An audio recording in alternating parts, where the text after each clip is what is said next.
দাহসজ্জা লিখেছেন রাইহা জোবায়ের রিপ্তি। পর্ব সংখ্যা ৭। রাত ১টা ১৫। সমস্ত পৃথিবী যেন নিঃশব্দে নিদ্রায় চাদরে মোড়া। কৃত্রিম আলোয় আলোচিত কিছু রাস্তা, জানালার পর্দা ছুঁয়ে হালকা আলো এসে পড়ে দেওয়ালে। একাকিত্বের রেখা এঁকে যায় নিঃশব্দে। এই রাতটা মিহিরিনের জন্য অন্যরকম হবার কথা ছিল। ভালোবাসা, প্রতীক্ষা এবং এক নতুন শুরুর সাক্ষী হবার কথা ছিল। অথচ ঘরে শুধু নিঃসঙ্গতা আর এক বোঝা নীরবতা। শ্বশুরবাড়িতে সে এসেছে ঠিক 10:30টার দিকে, কিন্তু এখনো তার চোখে পড়েনি সদ্য বিবাহিত স্বামীর চোখে। দেখা হয়নি তার মুখটা। ঘড়ির কাঁটা যেন পিষে ফেলছে অপেক্ষার প্রতিটি মুহূর্ত। তার হাতের মুঠোয় এখনো ধরা সেই চেক, মেহেরিনের মোহরানার চেক, যা তার স্বামী রেখে গেছেন।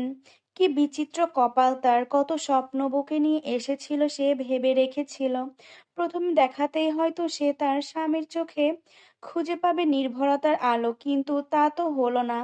আকস্মিকভাবে কাজী সাহেব বিয়ে পড়িয়ে দেওয়া শেষ করার পরে সেই মানুষটি চলে যায়। বিয়েবাড়ির সকলেই এমন ঘটনার বিমূঢ় হয়ে গিয়েছিল। বিয়ের পর বউয়ের মুখ না দেখেই, বউকে না নিয়েই চলে গেল এভাবে। মোতালেব ভূঁইয়া বেশ রুষ্ট ছিলেন এই বিষয়টা নিয়ে, কিন্তু আমিরুল সুলতান কি যেন বলে বুঝালেন তাকে। মেহেরিন তার বরের চলে যাওয়ার খবর শুনে এক প্রকার ঘাবড়ে গিয়েছিল। এক মুহূর্তের জন্য ভেবে নিয়েছিল বিয়েটা কি তাকে জোর করে করানো হয়েছিল। এসব আরো অনেক কল্পনা জল্পনা করেছিল মেহেরিন তখন। আফিয়া সুলতান ও ভাবতে পারেনি তার ছেলেটা এভাবে চলে যাবে। বিয়ের দিনেই কেন এটা হতে হলো। এই তো বিয়ের শেষের কথা।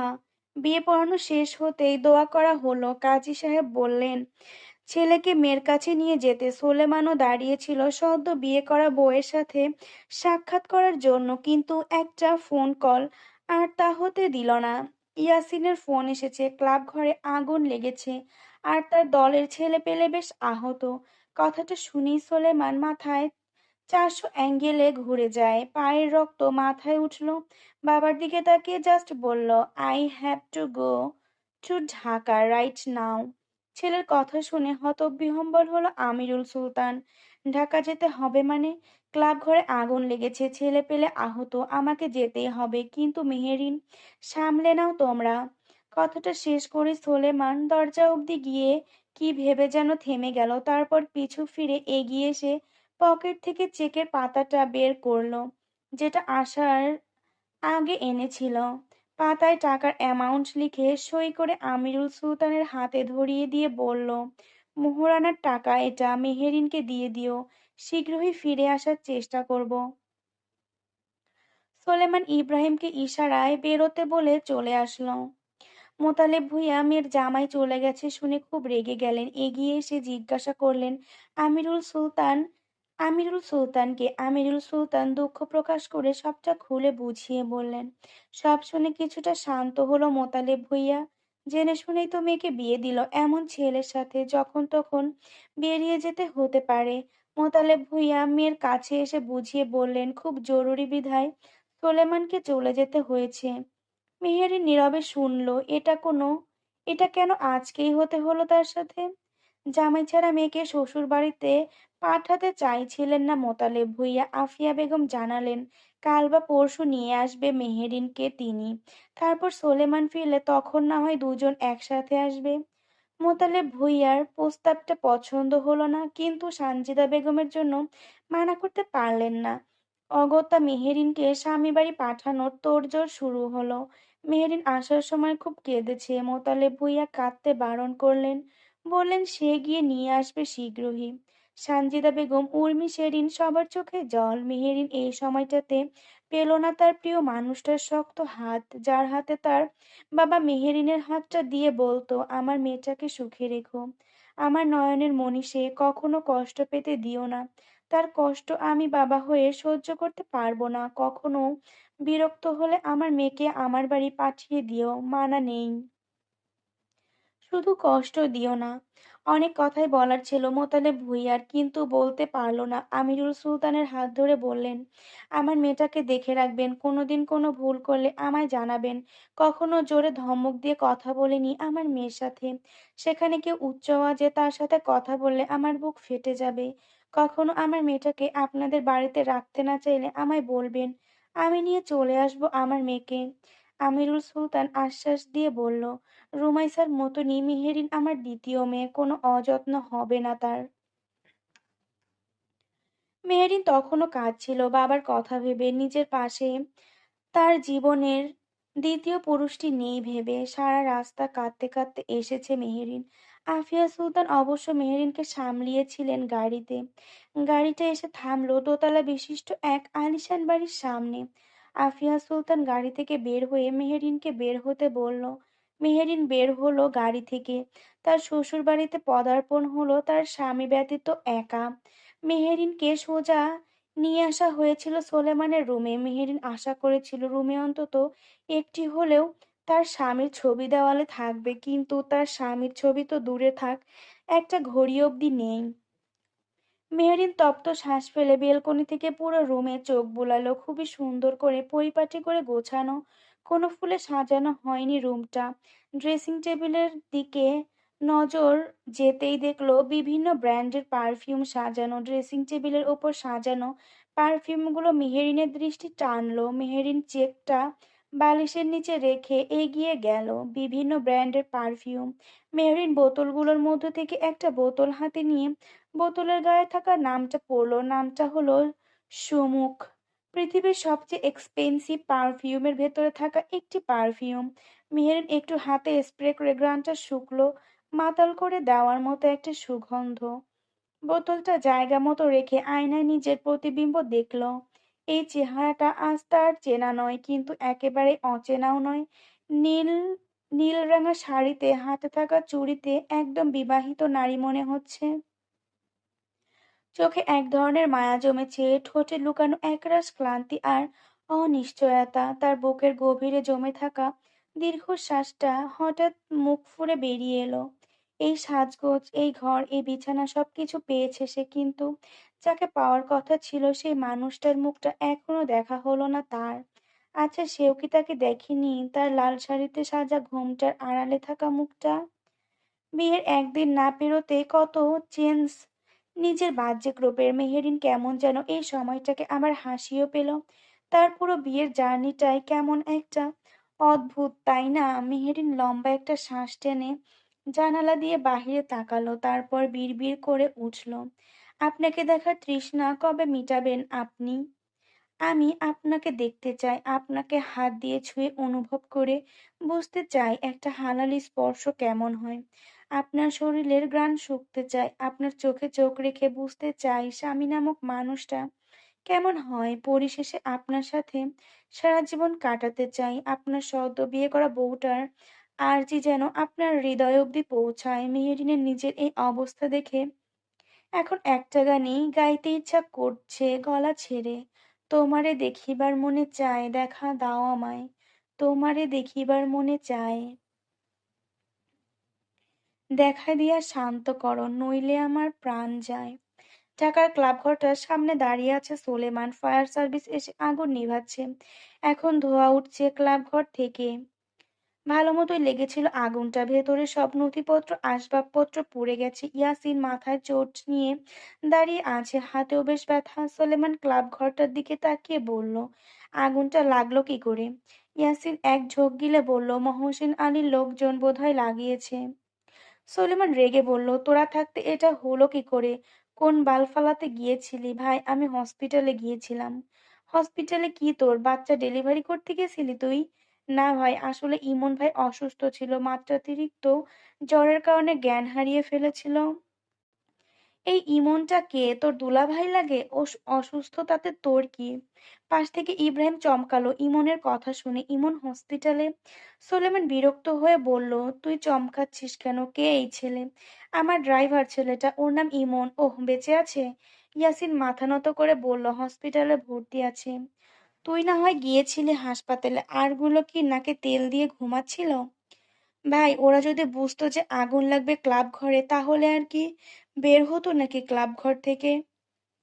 ক্লাব ঘরের আশ ক্লাব ঘরের পাশের রাস্তাটায় কিছু পোলাপান এসে মারামারি করছিল। লিমনরা তখন ক্লাব ঘরের বসে তাস খেলছিল। আওয়াজ শুনে বের হয়ে ওদের থামাতে গেলে উল্টাই ওরাই ওদের পেটাতে শুরু করে। লিমন ফোন দিয়ে আমায় জানালে আমিও চলে আসি হসপিটাল থেকে। এসে দেখি মারপিট হচ্ছে। আমি এগিয়ে থামাতে আসলে আমায় আমায়ও আঘাত করে। এই ঝামেলা চলাকালীনই হঠাৎই দেখি ক্লাব ঘরে আগুন। তুই বুঝলি কি করে এটা মহাসেন আলীর কাজ? ওরা ছাড়া আপনার আর কোনো শত্রু তো নাই, কে করবে?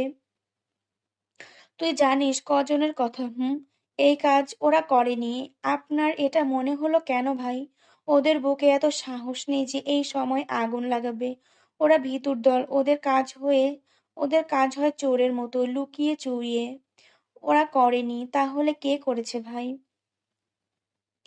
সুলেমান জবাব দিল না, তবে রাগে চোখ মুখ শক্ত হয়ে আছে। কি ভেবেছে কি এভাবে ক্লাব ঘরে আগুন লাগিয়ে নথিপত্র পুড়িয়ে ফেলে সুলেমানকে দমিয়ে রাখা যাবে? সুলেমান এত কাঁচা খেলোয়াড় না যে ক্লাব ঘরে সেসব নথিপত্র রেখে দিবে এদের মতন মশাদের পুড়িয়ে ফেলার জন্য। ধানমন্ডি ২ নিজ বাড়ির সোফায় বসে টিভিতে নিউজ দেখছে মহাসিন আলী। নিউজে দেখানো হচ্ছে এমপি সোলেমান সুলতানের ক্লাব ঘরে আগুন লাগার দৃশ্য। মহসিন আলী হাসলো। তার ছেলে এত ফাস্ট। কথা তো ছিল মাঝরাতে করবে। কথাগুলো ভাবতেই দরজা খোলার আওয়াজ শুনে পেছন ফিরে দেখলো বড় ছেলে শেখর আসছে। হেলতে দুলতে। মহসিন আলী প্রাউড ফিল করে বলল, সাব্বাস মেরা বেটা, আগুনটা বেশ ভালো মতনই লাগিয়েছিলি। শেখরের কপাল কুঁচকে আসলো। কিসের আগুন? সোলেমানের ক্লাবে? সোলেমানের ক্লাবে? আমি তো কেবল ছেলেদের পাঠালাম আগুন লাগাতে। তাহলে ওরা কি লাগায়নি আগুন? শেখর পকেট থেকে ফোন দিল ছেলেদের, জিজ্ঞাসা করলো আগুন লাগিয়েছে কিনা। তারা বলল না, তারা আগুন লাগায়নি। এখানে এসেই দেখছে অলরেডি আগুন নেভানোর কাজ চলছে। শেখর চিন্তিত হলো, তারা না করলে এটা কে করেছে? সোলেমান অন্য কোনো শত্রু নাকি? খোঁজ নিতে হবে, কারণ শত্রু বন্ধু হয়। শেখর রুমে আসলো। দরজার সামনে দাঁড়িয়ে পুরো রুমে চোখ বুলালো। বেলকনিতে দাঁড়িয়ে আছে তার বিবাহিত বউ প্রেমা। শেখর হাতের কোটটা ছুঁড়ে ফ্লোরে ফেলে দিয়ে এগিয়ে যায় প্রেমার দিকে। প্রেমা জানালার শিকে মাথা ঠেকিয়ে জীবনের অঙ্ক কষছিল। তার জীবনে অঙ্কের কোনো সমাধানই সে পাচ্ছে না। এসব ভাবার মাঝে হুট করে পুরুষালী দেহের ছোঁয়া পেতে শরীর যেন ঝলসে গেল। এই ছোঁয়াটাকে ভীষণ ঘৃণা করে প্রেমা। শেখর প্রেমার গলায় নাক ঘষে বলল, কি ভাবছো এখানে দাঁড়িয়ে? শেখরের ছোঁয়ায় ঘাট থেকে নেমে এবার বিভিন্ন জায়গায় বিচরণ করতে লাগলো। প্রেমার দম আটকে আসলো। প্রেমার নীরবতা মোটেও পছন্দ হলো না শেখরের। সেজন্য প্রেমাকে নিজের দিকে ঘুরিয়ে গাল চেপে ধরে বলল, চুপ করে আছিস কেন? তোর কোন ভাতারের কথা ভাবছিলি? প্রেমা ব্যথায় চোখ মুখ খিচে ফেললো। শেখরের ভাষার টোন শুনলে মাঝে মধ্যে বমি চলে আসে প্রেমার। লাগছে আমার। শেখর আরো জোরে চেপে ধরে বলল, লাগার জন্যই ধরেছি। তোর লাং সোলেমানকে নিয়ে ভাবছিলি? ছাড়ুন আমায়, ব্যথা লাগছে আমার। ব্যথা তো পাবি এখন। রুমে চল। কেন? কেন জানিস না? বিছানা কাঁপানোর জন্য চল। আমি অসুস্থ। তাতে আমার কি? আমার তোকে এখনই লাগবে। শেখর হাত ধরে টানতে শুরু করলো প্রেমাকে। প্রেমার আসলে আজ শরীর খারাপ, পিরিয়ড শুরু হয়েছে। শেখর হাত ছাড়িয়ে দিয়ে কিছুটা উচ্চ আওয়াজে বলল, বলছি তো শরীর খারাপ আমার। কেন বুঝছেন না? আমি পারবো না আজ। এই সামান্য কথা বলাতেই যেন কাল হয়ে দাঁড়ালো প্রেমার। শেখর প্রেমার চুলের মুঠি ধরে রুমের ভেতরে নিয়ে আসলো। ফ্লোরে ফেলে প্যান্টের বেল্ট খুলে পেটাতে শুরু করলো আর রাগে বলতে লাগলো, তোর তো সব দিনই শরীর খারাপ। যখনই আমার দরকার পড়ে তখনই এসব অজুহাত বানাস। পুরো বাড়ি প্রেমার চিৎকারে মুখর হয়ে উঠল। কেউ আসলো না প্রেমাকে বাঁচাতে। প্রেমা বারবার নিষেধ করলো পেটাতে, কিন্তু শেখর শোনেনি। পাষাণ এক প্রাণী হয়ে উঠেছে সে। প্রেমার এ কাতর মিনতি কালচে দেহের ব্যথায় ছটফট কিছুই যেন তাকে স্পর্শ করলো না। পেটানো শেষে যখন ক্লান্ত হলো শেখর, তারপরই সে প্রেমার ওপর ঝাঁপিয়ে পড়লো। প্রেমার ঋতুমতী দেহ, ব্যথায় কুঁকড়ে থাকা প্রাণ সবকিছু উপেক্ষা করে তার সাথে জোর করে শারীরিক চাহিদা মেটাতে শুরু করলো। প্রেমা ব্যথায় কাতরাতে লাগলো।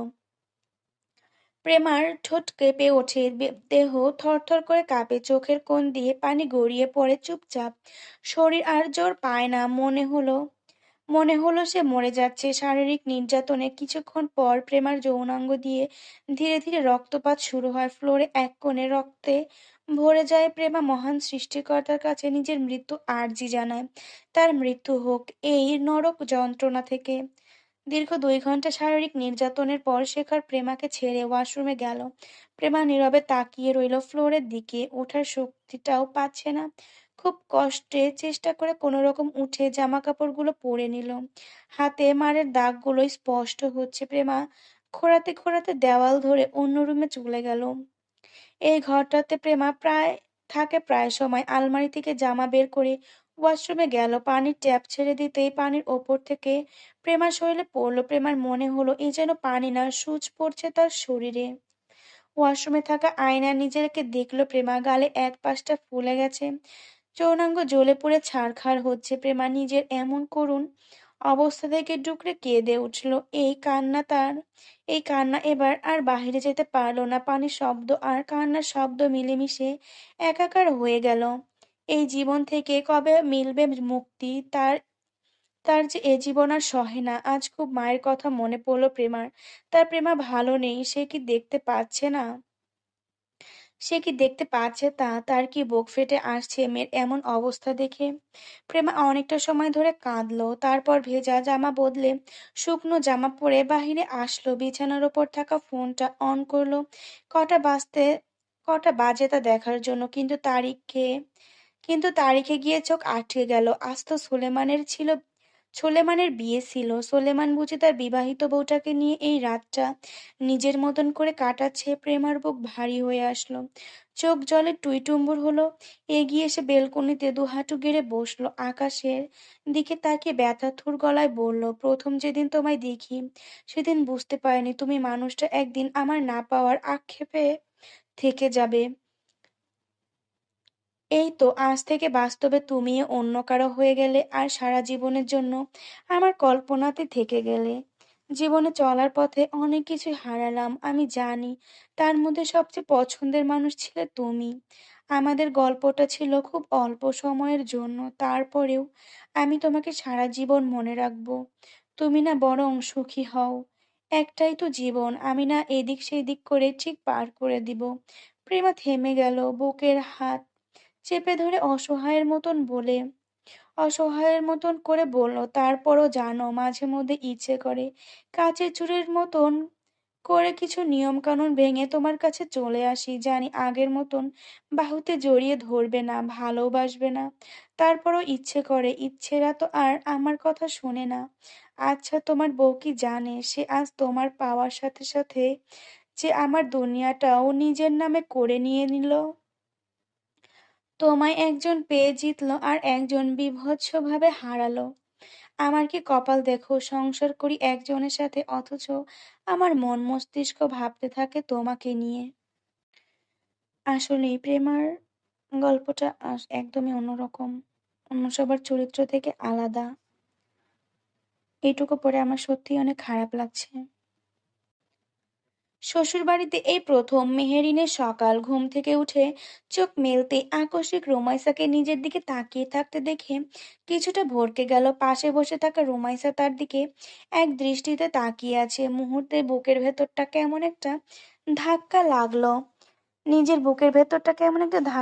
নিজের শরীরের দিকে অদৃশ্য এক শঙ্কা নিয়ে চোখ ফেললো সে। শাড়ির আঁচল ঠিকঠাক মতো আছে কিনা দেখলো, হ্যাঁ ঠিকই আছে। তবু এরকম অস্বস্তি চাপা দিতে শাড়ি আঁচলটা হাত বুলিয়ে নিল, আর সেই ছুতোয় মুখে আনলো একটা মৃদু হাসি।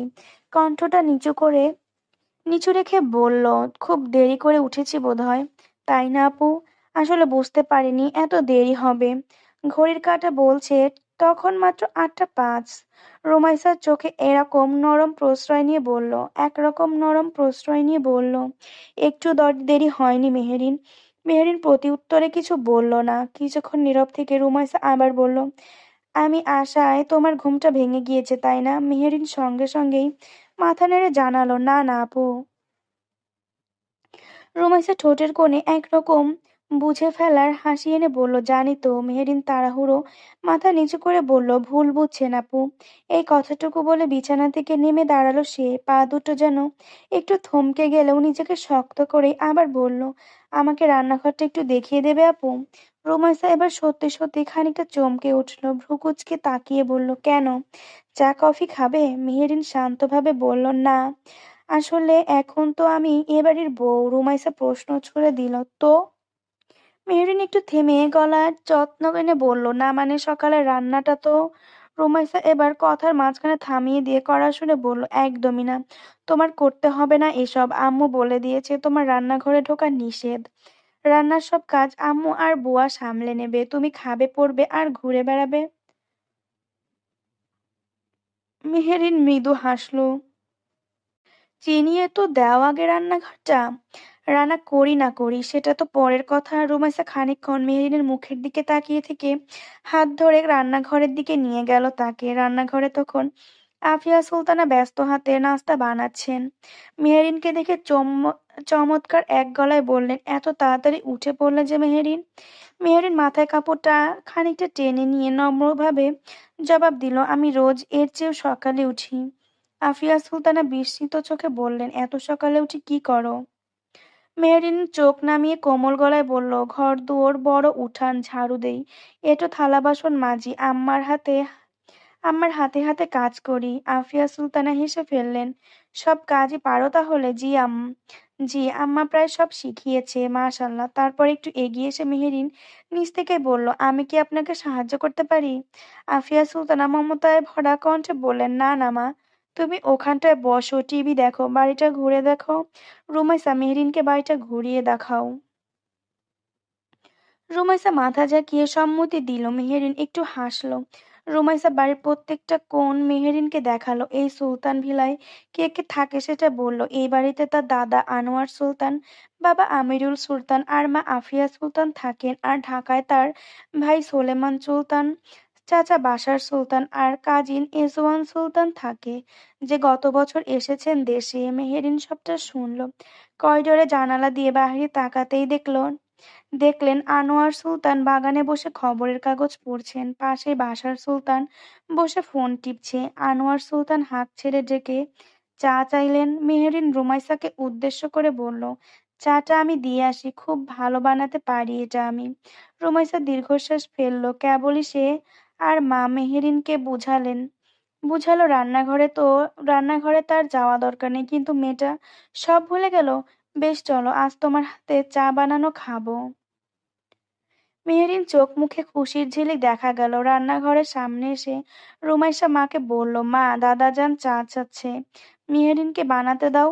আফিয়া সুলতানা বাধা দিয়ে বলল, আমি বানিয়ে দিচ্ছি। মেহেরিনের কেন বানাতে হবে কষ্ট করে? মেহেরিন এগিয়ে গিয়ে চুলোর পানি বসিয়ে বলল, আমায় আমার একটুও কষ্ট হবে না মা, আমি রোজ চা খাই বানিয়ে। আফিয়া সুলতান মেহেরিনের দিকে তাকিয়ে বলল, তুমি ভীষণ চা প্রিয় তাই না মেহেরিন? মেহেরিন টেনে বলল, ভীষণ। পাশ থেকে রুমাইসা বলল, ভাইয়া ভাইয়া হেইট চা। কথাটা মেহেরিনের কান অব্দি যেতেই হাত থেমে গেল। উনি চা খান না? না, ভাইয়া ব্ল্যাক কফি খায় শুধু। চা দেখতে পারে না, চা ভালো লাগে না তার। তার কাছে মনে হয় পৃথিবীর সবচেয়ে বিরক্তিকর কোনো পানীয় খাবার যদি হয় তা যদি হয়ে থাকে তাহলে সেটা একমাত্র চা। মেহেরিনের মুখের হাসিটা বাতাসের ন্যায় উড়ে গেল। মেহেরিন তো এর বিপরীত। চায়ের প্রতি এমন বাক্য শুনে মন খারাপ হলো। চা ভালো লাগে না, এই চারটি শব্দে কিভাবে এতটা শূন্যতা থাকতে পারে সে ভেবে পেল না। চা তো তার কাছে কখনোই নিছক পানীয় ছিল না। চা মানে তো মেহেরিনের কাছে ভোরের নিস্তব্ধতা, বিকেলের একাকিত্ব, রাতের দীর্ঘশ্বাস। চা মানে বইয়ের পাতা, জানালার ধারে বসে থাকা, কিংবা মন খারাপের দিনে নিজেকে একটু ভালোবাসা। সে কিছু বলল না, শুধু তাকিয়ে রইল ফুটন্ত গরম পানির দিকে। যেভাবে কেউ প্রিয় কবিতার ভুল ব্যাখ্যা শুনে চুপ করে থাকে। মেহেরিন নিজেকে মনে করিয়ে দিল, সব অনুভব সবার জন্য নয়। তবুও মনটা কেমন খালি খালি লাগলো। খুব যত্ন করে চা বানিয়ে দাদা শ্বশুরের কাছে নিয়ে গেল। মৃদু কণ্ঠে বলল, আপনার চা দাদু। আনোয়ার সুলতান খবরের কাগজের ফাঁকে তাকালো, নাত বউকে দেখে খবরের কাগজ পাশে ভাঁজ করে চায়ের কাপটা মেহেরিনের হাত থেকে নিয়ে বলল, তুমি কষ্ট করে নিয়ে আসলে কেন মেহেরিন? কথাটা শেষ করে চায়ের কাপে চুমুক দিল আনোয়ার সুলতান। অন্যান্য দিনের চেয়ে আজকের চাটা ভীষণ আলাদা, ভীষণ মজার। মেহেরিন বাসার সুলতানের দিকে চা বাড়িয়ে দিলেন। আনোয়ার সুলতান তৃপ্তির সাথে খেয়ে বলল, রহিমার হাতে বানানোর চা আজ এত মজা হলো কি করে? বাড়ির সদর দরজা দিয়ে রুমাইসা চায়ের কাপ হাতে নিয়ে বেরিয়ে এসে বলল, রহিমা খালা বানায়নি দাদু। তাহলে কে? বৌমা? না, মেহেরিন বানিয়েছে। আর চায়ের টেস্টটা জাস্ট ওয়াও, না তাই না দাদু? আনোয়ার সুলতান পুরো চাটা শেষ করে বলল, আসলে এই চাটা দারুণ। নাত বউ, তুমি তো লোভ লাগিয়ে দিলে। তক এখন তো রোজ খেতে ইচ্ছে করবে তোমার হাতের চা। মেহেরিন মৃদু হেসে বলল, আমি রোজ বানিয়ে খাওয়াবো আপনায়। আনোয়ার সুলতান হেসে বলল, তাহলে তো বেশ ভালোই হয়। রুমাইসা হুম দাদু বলল। রুমাইসা তাহলে তো বেশ ভালোই হয় রুমাইসা। হুম দাদু বলো। সোলেমান ফোন করেছিল? না দাদু, এখনো করেনি। মেহেরিনের সাথে কথা হয়নি? না। আচ্ছা, আমি দেখছি। মেহেরিন নাত বউ, ঘরে যাও, তোমার স্বামীটাকে নিয়ে আর পারা যায় না।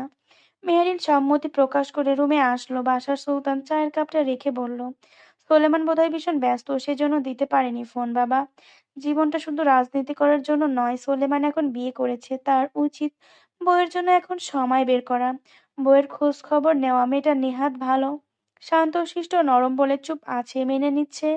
বাসার সুলতান সব তপ্ত শ্বাস ফেললেন। সোলেমানের কাছে সে যে সবার আগে, রাজনীতি তারপর বাকি সব। নিজের আলিশান বাড়ির বাগানে বসে গভীর চিন্তায় মগ্ন ছিল সোলেমান। হাতে তার ব্ল্যাক কফি। ইব্রাহিম হাসপাতাল থেকে ইমনকে দেখে ফিরেছে। ইব্রাহিম সোলেমানের পাশে বসে সোলেমানকে কিছু ভাবতে দেখে বলল, কি ভাবছিস? ভাবছি তো অনেক কিছুই, কোনটা রেখে কোনটা বলবো। দিনকে দিন তো শত্রু বাড়তেই চলেছে সোলেমান। বারুক বারুক মানে তোর জীবন বিপন্নের দিকে চলে যাচ্ছে, তুই বাঁচাই নিবি তোর জান দিয়ে। বাঁকা চোখে তাকিয়ে কথাটা বলল সোলেমান। ইব্রাহিম সোলেমানের কাঁধে হাত রেখে বলল, আর আমি মরে যাওয়ার পর বাঁচাবে কে তোকে? ইব্রাহিম এমন ইমোশনাল কথাবার্তাকে বুড়ো আঙুল দেখিয়ে সোলেমান কফির মগে চুমুক দিয়ে বলল, চিন্তা করিস না, আমার আগে তুই মরবি না, মরলে আমার পরই মরবি তুই, তাই সেন্টি খাস না। ইব্রাহিম তপ্তশ্বাস ফেলল। কোনো কথাই ইব্রাহিমের। তুই কিছু ভুলে যাচ্ছিস ইব্রাহিম। কি ব্রেকফাস্ট? কেবল তো 9টা বাজে। ইব্রাহিম ফের তপ্তশ্বাস ফেলল। সে কি ব্রেকফাস্টের কথা বলেছে? গতকাল কি হয়েছে তোর তুই ভুলে গেছিস? না, ভুলি নাই। শুয়োরের বাচ্চারা আগুন ধরায় দিছিল ক্লাব ঘরে। ইব্রাহিম ঠোঁট কামড়ে ধরল। সব মনে থাকে সোলেমানের, শুধু একটা কথা ব্যতীত। আমি ক্লাব ঘরের কথা বলিনি সোলেমান। তাহলে কিসের কথা বলছিস? কাল তুই বিয়ে করেছিস, তোর এখন একটা বউ আছে, তাকে তুই ওভাবেই ফেলে এসেছিস। তোর কি মাথায় নেই তার কথাটা? মেয়েটা কি হলো তুই চলে আসার পর? সোলেমানের মনে পড়ল মেহেরিনের কথা। গতকাল সে বিয়ে করেছে, একটুও মনে ছিল না খোঁজ খবর নেওয়ার। নিজের এমন উদাসীনতা বুঝতে পেরে তেমন একটা খারাপ লাগলো না, তবে তার উচিত ছিল খোঁজ নেওয়া। কি করে ভুলে গেল সে? এতদিন সিঙ্গেল ছিলাম তো, হুট করে যে মিঙ্গেল হয়ে বসে আছি তা মনেই ছিল না। জীবনের ডিভাইসটা আপডেট দিতে হবে রে ইব্রাহিম। ফোন দিয়ে খোঁজ খবর নেবো এর। সোলেমান বাঁকা চোখে তাকিয়ে বলল, বন্ধুর বউ নিয়ে এত দরদ কেন তোর ইব্রাহিম? আমার বিয়ে ঠিক হওয়ার পর থেকেই দেখছি আমার থেকে আমার বউয়ের চিন্তা তোর বেশি হয়। উল্টাপাল্টা কিছু ভাবছিস না তো আবার আমার বউ নিয়ে? আস্তাগফিরুল্লাহ, বন্ধুর বউ আমার মায়ের পেটের বোন। গুড। যা এখন, চোখের সামনে থেকে একা থাকতে দে। ইব্রাহিম চলে গেল। মেহেরিনকে যে ফোন দেবে, মেহেরিনের ফোন নাম্বার তো নেই, কাকে ফোন দিয়ে খোঁজ নেবে? সুলেমান পকেট থেকে ফোন বের করে রুমাইসাকে ফোন করলো। রুমাইসা নিজের রুমে বসে ফোন স্ক্রল করছিল। ভাইয়ের ফোন পেয়ে তড়িঘড়ি করে রিসিভ করে বলল, আসসালামু আলাইকুম ভাইয়া। ওয়ালাইকুম আসসালাম। কি করছিস? কিছু না, তুমি কি করছো? বসে আছি। কিছু বলবে? হুম। কথাটা বলেই সোলেমান চুপ হয়ে গেল। রুমাইসা ভাইয়ের নীরবতা একটু হলেও বুঝতে পারলো, তাই নিজ থেকে বলল, ভাইয়া তুমি কিন্তু কাজটা ঠিক করনি। মেহেরিনের খোঁজ অবধি নিলে না। মেয়েটার সাথে কথা বলো, মেয়েটার সাথে কথা বলো, সে যে তোমার অপেক্ষায় আছে। লাস্টে কথা যা কেন যেন সোলেমানের বুকে গিয়ে লাগলো। অপেক্ষা করেছে মেয়েটা তার জন্য। রুমাইসা ফোনটা নিয়ে মেহেরিনের রুমে গেল। মেহেরিন বেলকনিতে দাঁড়িয়ে ছিল। রুমাইসা এগিয়ে গিয়ে বলল, মেহেরিন ভাইয়া ফোন করেছে, কথা বলো। ফোনটা মেহেরিনের হাতে ধরিয়ে দিয়ে চলে আসলো রুমাইসা। মেহেরিন যে হাতে ফোন সেই হাত কাঁপছে, বুকের ভেতর দ্রিম দ্রিম শব্দ করছে। ফোনটা কানে নিয়ে কাঁপা কাঁপা গলায় বলল, আসসালামু আলাইকুম। মেহেরিনের কণ্ঠস্বর সালাম শুনে সোলেমান হৃদয় যেন এক পশলা বসন্ত নেমে এলো। কণ্ঠটা এত মিষ্টি বাচ্চা বাচ্চা কেন? কণ্ঠটা এত মিষ্টি বাচ্চা বাচ্চা কেন? সোলেমানের চোখ মুখ গম্ভীর, তবে গলার স্বর মোলায়েম স্বতঃস্ফূর্ত করে বলল, ওয়ালাইকুম আসসালাম। মেহেরিন বলছো? মেহেরিন এই প্রথম তার স্বামীর কণ্ঠ শুনলো। হ্যাঁ, এই প্রথম সে শুনলো তার স্বামীর কণ্ঠ। আর শুনেই স্থবির হয়ে গেল। এ যেন কল্পনার আঁকা এক মুখের সাথে বাস্তবের প্রথম সংযোগ। কণ্ঠটা গম্ভীর লাগলেও সোলেমান যখন মেহেরিনের নাম ধরে ডাকলো, তখন মেহেরিনের হৃদস্পন্দনটা বোধহয় থেমে গিয়েছিল। তার নামটা ডাকার সেই টোনের মধ্যে কি যে ছিল তা ব্যাখ্যা করা যায় না। মাঝে মধ্যে কিছু শব্দ আছে যেগুলো শুধু অনুভব করা যায়, বোঝানো যায় না। মেহেরিনের ক্ষেত্রেও সেটাই হলো এখন। মেহেরিন শুধু ছোট্ট করে জবাব দিল, জি। সোলেমান জিজ্ঞাসা করলো, যদিও এটা জিজ্ঞেস করার শোভা পায় না, তারপরও খাতিরে জিজ্ঞেস করতে হচ্ছে, কেমন আছো? মেহেরিন হালকা হাসলো। ওর ঠোঁটের কোণে এক টুকরো হাসি কাঁপলো। ভদ্রতা থেকে নয়, বরং এমন এক গম্ভীর কণ্ঠে নরম করে উচ্চারিত প্রশ্নের প্রতি এক চিলতে শ্রদ্ধা থেকে। সে নরম গলায় উত্তর দিল, জি আলহামদুলিল্লাহ ভালো আছি। আপনি ভালো আছেন? ছোট্ট একেবারে সংক্ষিপ্ত স্বীকারোক্তি। তারপর চারপাশে নিস্তব্ধ হয়ে গেল। কারো মুখে শব্দ নেই, শুধু শ্বাস প্রশ্বাসের শব্দ গোনা যাচ্ছে। সোলেমান কেমন যেন লাগছে এই সময়টা। মেয়েটা এত নীরব কেন? উম ওর কোনো দ্বিমত, রাগ, অভিমান, অভিযোগ নেই সোলেমানের ওপর? আমার প্রতি তোমার কোনো অভিযোগ নেই মেহেরিন? মেহেরিন চকিত চমকালো। অভিযোগ কেন থাকবে? মেহেরিন তো অভিযোগ করতে জানে না। সে আজ পর্যন্ত মেহেরিন অভিযোগ করতে জানে না। সে আজ পর্যন্ত কখনো কারো কাছে অভিযোগ করেনি। আপনার প্রতি আমার অভিযোগ কেন থাকবে? আপনি কোনো দোষ করেছেন? কাল যে ওভাবে চলে। মেহেরিন সম্পূর্ণ করতে দিল না কথাটা। দরকার ছিল বলেই চলে যেতে হয়েছে আপনায়। আপনার বাবা আমাকে বুঝিয়ে বলেছে সব। আমার আপনাকে নিয়ে কোনো অভিযোগ নেই। সোলেমানের বুক থেকে যেন কিছু একটা সরে গেল। হালকা খোশমেজাজ লাগলো। অভিযোগ থাকলেও কিছু করার ছিল না আমার। জেনে শুনেই বিয়ে করেছো আমায়। আমি আপনাকে না জেনে বিয়ে করেছি। এমনকি না দেখেই। সোলেমানের কপালে ভাঁজ পড়ল। সেদিন কি মেয়েটা তাহলে গাড়ির ভেতরে থাকা সোলেমানকে দেখেনি? আমি তোমার সামনেই ছিলাম মেহেরিন, তুমি চেয়ে দেখোনি সেদিন। যাই হোক, নিজের খেয়াল রেখো, রাখছি। মেহেরিন সাথে সাথে অস্থির গলায় জিজ্ঞাসা করলো, ফিরবেন কবে? কেন অপেক্ষা করছো আমার ফেরার? জি, স্বামীর অপেক্ষায় থাকবে স্ত্রী, এটাই তো দুনিয়ার রীতি। সঠিক তারিখ সঠিক সঠিক তারিখ, সময়, দিন নির্ধারণ করে বলতে পারছি না ফেরার। তবে চেষ্টা করব শীঘ্রই ফেরার। জি, অপেক্ষায় থাকবো আপনার। সোলেমান অপেক সোলেমান নৈশব্দ হেসে ফোনটা কেটে দিল। মেহেরিন ফোনটার দিকে তাকিয়ে রইল। সেই দিন সে মেহেরিনের সামনেই ছিল, কিন্তু কোন দিন? মেহেরিনের মনে পড়ল না এমন কোনো দিন। ফোনটা গিয়ে রুমাইসাকে দিয়ে আসলো। Gulshan ২ Nordic club. রাতের ক্লাবের আলোর ঝলকানিতে এখনো দপদপ করছে ডিজে কাউন্টার। ক্লাবের শেষ মাথায় বসে আছে এজওয়ান।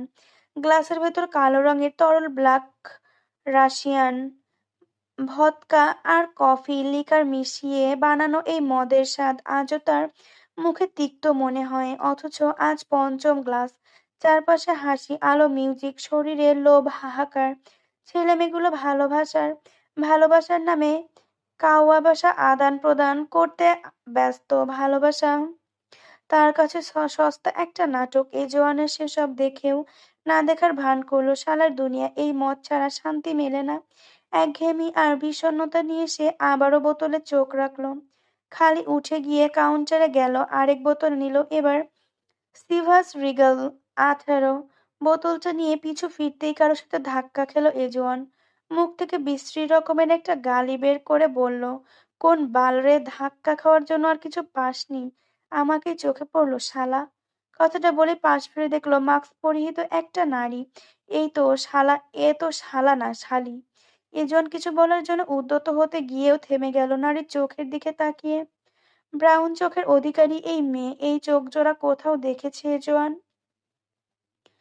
মনে করার চেষ্টা করলো, হ্যাঁ, চট্টগ্রামে দেখেছে। এসব ভাবনার মাঝে এই মেয়েটা এজওয়ানকে ধাক্কা দিয়ে সরিয়ে দিয়ে বলল, মুখের ভাষা ঠিক করুন মিস্টার, তা না হলে মুখ সেলাই করে রাখুন। এজনের টনক নড়ে উঠল। এই মেয়ে দুদিন তোমার সাথে আমার দেখা হয়েছে। দুদিনই তো দুদিনই তুমি আমায় কথা শুনিয়েছো, এত সাহস কোথা থেকে পাও? হুম? মেয়েটা ড্রিঙ্কসের গ্লাস তুলে বলল, বাহ, স্মৃতিশক্তি তো বেশ প্রখর। মুখ না দেখেও চিনে ফেললেন? তোমাকে চেনার জন্য মুখ দেখা জরুরি নয়, চোখ দুটোই যথেষ্ট। তা তুমি আমার পেছন নিচ্ছ নাকি? প্রথমে চট্টগ্রাম, তারপর ঢাকা। মেয়েটা তাচ্ছিল্যের সহিত বলল, হুম। Are you who are you? আমি কেন আপনার ফলো করব? কি আছে আপনার কাছে যার জন্য আপনার কি পিছু নেব আমি? এজন বাঁকা চোখে তাকিয়ে বলল, কি নেই আমার কাছে? টাকা পয়সা, গাড়ি বাড়ি। মেয়েদের ফিদা হওয়ার মতো সব গুণই আছে। চোখ চোখ টিপে বলল এজওয়ান। মেয়েটা মুখে মাস্ক খুলে ড্রিঙ্কসে চুমুক লাগিয়ে বলল, কিন্তু আমার তো সেসব নজরে আসলো না, বরং একজন আত্মতৃপ্ত নার্সিটিস ছাড়া কিছুই দেখলাম না। এজন কথা না বাড়িয়ে ড্রিঙ্কসের বোতল নিয়ে বের হতে হতে বলল, তাহলে তোমার চোখে সমস্যা, আর তা না হলে তুমি ছেলে। সরি, ছেলেদের সাথে আমি কথা বলি না, মেয়ে হলে সময় দিতাম তোমায়। এজন বাহিরে এসে দাঁড়ালো গাড়ির কাছে। বাহাদুর কোন কোনায় মরতে গেছে কে জানে, শালায় গাড়ির চাবিটাও নিয়ে গেছে মরতে। এজন গাড়ির উপরে বসলো। তারপর সোজা হয়ে শুয়ে পড়লো, হাত পা ছড়িয়ে। আকাশে আজ অর্ধচাঁদ আর মিটিমিটি তারা জ্বলছে। নেশাটা একটু চড়েছে আজ হালকা মাথায়। আগে তো এমন নেশা হয়নি, এর চেয়ে তো মারাত্মক রকমের নেশা ধরায় এমন মদ খেয়েছে। এ জোয়ান মদের বোতলের দিকে তাকালো, কেমন ঝাপসা লাগছে সবকিছু। বোতলটা চুমুক খেয়ে এ জোয়ান খোশ মেজাজে গলা ছেড়ে গাইল, গাঁজা খাবো আটি আটি, মদ খাবো বাটি বাটি, ফ্রেন্সি খেলে টাস্কি খেয়ে যাইও মীরাবাই, গাঁজার নৌকা পাহাড়তলি যায়। আফিম খেলে মাথা ধরে, কোকেন বুক ধড়ফড় করে, হিরু খেলে টাস্কি খেয়ে যাইও মীরাবাই, গাজার নৌকা পাহাড়তলি যায়। গানটা গাওয়ার মাঝে হুট করে পাশ দিয়ে এক মেয়ে দৌড়ে যেতে দেখলো এজোয়ান। পাশ ফিরে সেই মেয়েটার দৌড়ানো দেখলো, তার পেছন পেছন কয়েকটা ছেলেও দৌড়ালো। এজোয়ান পাত্তা না দিয়ে দুহাত ফের মেলে আকাশের দিকে তাকিয়ে চোখ বন্ধ করলো। আকস্মিক মেয়েলি কণ্ঠের চিৎকারে এজোয়ানের চোখ মেলে তাকালো। সামনে তাকাতে দেখলো ব্ল্যাক জিন্স জ্যাকেট পরা সেই মেয়েটাকে চারজন ছেলে ধরে নিয়ে যাচ্ছে, আর মেয়েটা বাঁচাও বাঁচাও বলে চিৎকার করছে। এজোয়ান সেই দৃশ্যটা দেখে বিরক্ত হয়ে বলল, শালির ঘরে শালি, আমার সাথে কথা বলার সময় তো ঠিকই চ্যাটাং চ্যাটাং কথা বলিস, এখন নিজের সেফটির ওর জন্য কিছু করতে পারিস না মাতারি? আর জায়গা পেলি না এই শালিরে ধরার জন্য তোরা আমার সামনে আসতে হলো? এজন হেলে দুলে গাড়ি থেকে নেমে দাঁড়ালো, ছেলেগুলোর দিকে তাকিয়ে বলল, ওই তোরা ওরে ধরে এমন টানাটানি করছিস কেন? ওই কি করছে তগো? ছেলেগুলো ভেতরে থাকা একটা ছেলে এগিয়ে এসে এজওয়ানকে ধাক্কা দিয়ে বলল, তোরে বলতে হবে শালা, কে তুই? সামনে থেকে সর। ধাক্কাটা একদম সহ্য হলো না এজওয়ানের। এগিয়ে এসে জো- সোজা চড় বসিয়ে দিল ছেলেটার গালে। সেটা দেখে পেছনে থাকা তিনজন ছেলেও চলে আসলো। মারপিট বেশ ভালোই জানে জোয়ান, তাই চারজনকে সামলাতে বেশি সময় লাগলো না। কাত করে রাস্তায় চিৎ করে ফেলিয়ে রাখলো। মেয়েটা পাশে দাঁড়িয়ে আছে। এজন বাঁকা হেসে তাকিয়ে বলল, এই মেয়ে ঠিক আছো? মেয়েটা ছোট্ট করে জবাব দিল, হুম। এজন সামনে ফিরে চলে যায়। কিছু দূর যেতে আকস্মিক পেছন থেকে এক আঘাতে এজোয়ান দাঁড়িয়ে যায়। নিজের দিকে তাকিয়ে দেখে পেটের এক সাইড দিয়ে গল গল করে রক্ত বের হচ্ছে। পেছন থেকে ঢুকিয়ে দেওয়া ছুরিটা পেটের একেবারে সাইড দিয়ে ভেদ করে বেরিয়ে এসেছে। একে তো নেশা, তার ওপর এমন আক্রমণ। এ জোয়ান পেছন ফিরে একবার মেয়েটার দিকে তাকালো, মেয়েটা দৌড়ে এগিয়ে আসছে এজওয়ানের দিকে। চোখে মুখে কেমন যেন ভয়। ছেলে চারজন পালিয়ে গেল। এজওয়ান হাঁটু ভেঙে মাটিতে পড়ে গেল।